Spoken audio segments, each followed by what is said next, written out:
my vocals and whatnot. So we were recording that track, and he was just kind of like, yo, yell it. Like, I'm just going to crank the auto-tune, just, scream it, like, do your thing. And we just I just went for it, and it sounded super cool. And it was a sound that I never really touched before at all.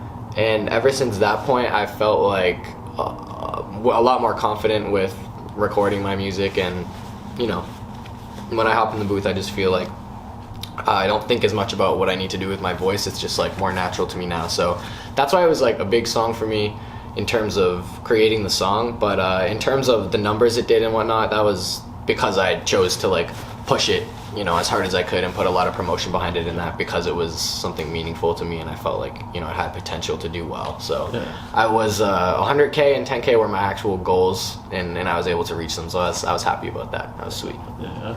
Like when I found out about that song too, and like you being on it, like I never actually expected it in a way too. It was found in like a top 5 playlist, which was under like a certain like major like label like in Canada. Like yeah, that was actually thanks to one of my boys, not related to music, but that was just a connection I was able to land, and thankfully the person I pitched it to at the label liked the song enough to put it in the playlist. So that was something that definitely helped it, and it's still pulling like couple hundred streams a day, which is, it's nothing crazy, but it's good to see people are still listening to it, and there's no promotion on it now, so people are just are still rotating it, which is sweet. That's something that's cool to see. No doubt.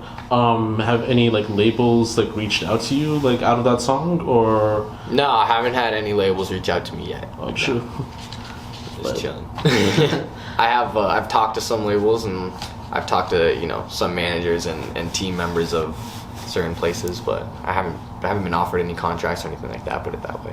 True. Yeah. And I know that we talked about this more about your creative change.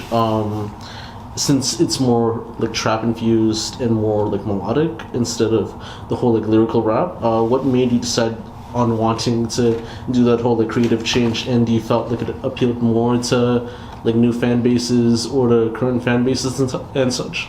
Yeah, well, like, again, as I was making music and grew as an artist and as a person, and just listened to, more and more music, and expanded my,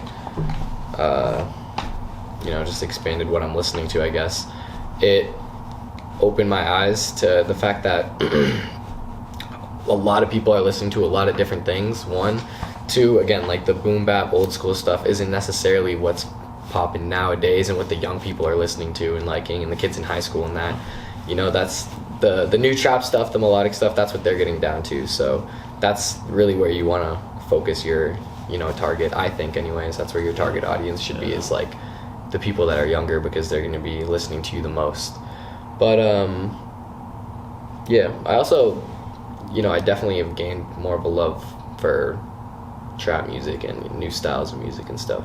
Definitely, for sure. But the lyrics are still important to me, and they always will be, no matter what kind of music I'm making. No doubt. And recently, I think for New Year's, you dropped Blood Vessel, and like the music video for it was like interesting too. Like you see like a lot of like animations, like a lot of different styles too. I think this one scene where you were at a restaurant where I think the waitress or like the manager like kicked you out like in a way too, either like for the mask or something like that too. Yeah. Tell me more about that, like track in a way too, the music video. Yeah. So the opening scene, I'm getting fired, and then I link up with my producer, again, my engineer Kai. Shout out Kai. And yeah, this track is actually the single off the project that we're going to be releasing later this year. So the whole storyline of the video comes from Kai as well, like my engineer, my producer, because I don't know, he's just he's creative, and yeah, he just honestly laid the whole idea out for me, and I was like, yeah, that sounds dope, let's do it. So yeah, I don't know, the video's interesting. The shots came out super clean, super dope. I liked it a lot. I was definitely happy when I got the video back. I was excited to drop it. So yeah, that's out now. That's new. Blood Vessel, stream that too. But yeah, it's sweet. I like it a lot for sure.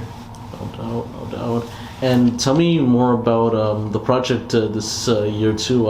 What can we expect from it? And do you have like a set date or like time on when you want to release it? When you want to release it in a way, actually. Yeah, I think we're planning to have it out by the summertime.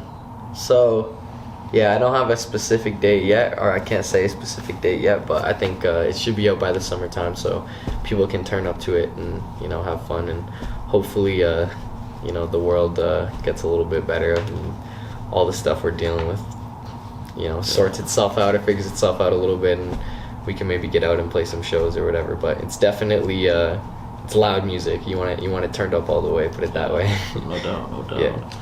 And I think, I mean, you being from Newmarket, and then also with everything going on in Toronto, so how do you feel about the Toronto like music scene, or like the GTA music scene like at the moment?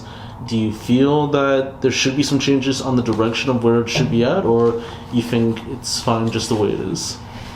I feel like it should move in a lot more of a positive direction. I think it's good that there's a really strong music presence